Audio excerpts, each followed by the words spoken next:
नमस्कार, Ashwini Rana, founder voice of bank. जैसे ही IBA को डीएफएस की तरफ से 20 अप्रैल को एक लेटर जाता है कि 13वें बाई पार्ट सेटलमेंट की तैयारी शुरू की जाए, वैसे ही बैंकिंग इंडस्ट्री में 13वें बाई पार्ट सेटलमेंट की शंखनाद हो जाता है। उसकी घोषणा हो जाती है कि 13वां जो समझौता है उसकी तरफ बैंकिंग इंडस्ट्री बढ़ेगी।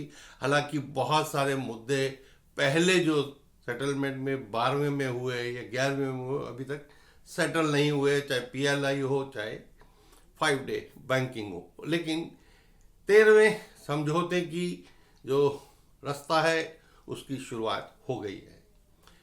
हालांकि ये जो 13वां समझौता है 1/11/2027 को ड्यू होगा। तो आप सोच लीजिए कि सरकार कितनी पहले से उसकी तैयारी कर रही है।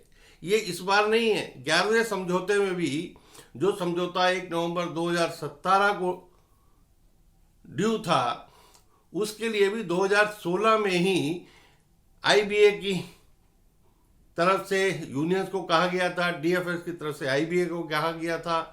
अब आप देखिए उस समय जो समझौता 1 नवंबर 2017 को ड्यू था उसके लिए चार्टर ऑफ डिमांड यूनियंस ने दिया था 5 जून 2017 को, यानी सिर्फ 5 महीने पहले। जबकि आईबीए को डीएफएस ने कह दिया था पहले से ही, आईबीए ने यूनियंस को कह दिया था।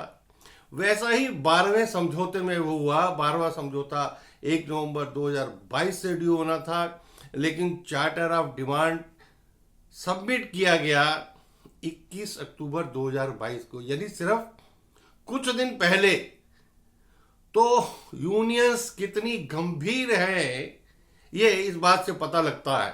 लेकिन अब ऐसी स्थिति नहीं है, क्योंकि मुझे लगता है कि जो मेंबर्स हैं वो ज़्यादा अवेयर हैं। उनके प्रेशर के कारण यूनियंस को भी उसकी तैयारी पहले से ही करके और बहुत पहले समय रहते चार्टर सबमिट करना होगा और उसके ऊपर बातचीत हो, ताकि ड्यू डेट से पहले समझौता हो जाए और ड्यू डेट पे समझौता लागू हो जाए।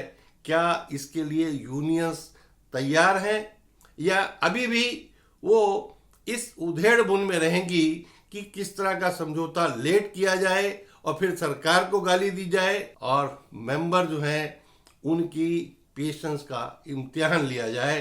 तो ये तय करना है यूनियंस को, लेकिन जागरूक रहना है बैंक एम्प्लॉइज को।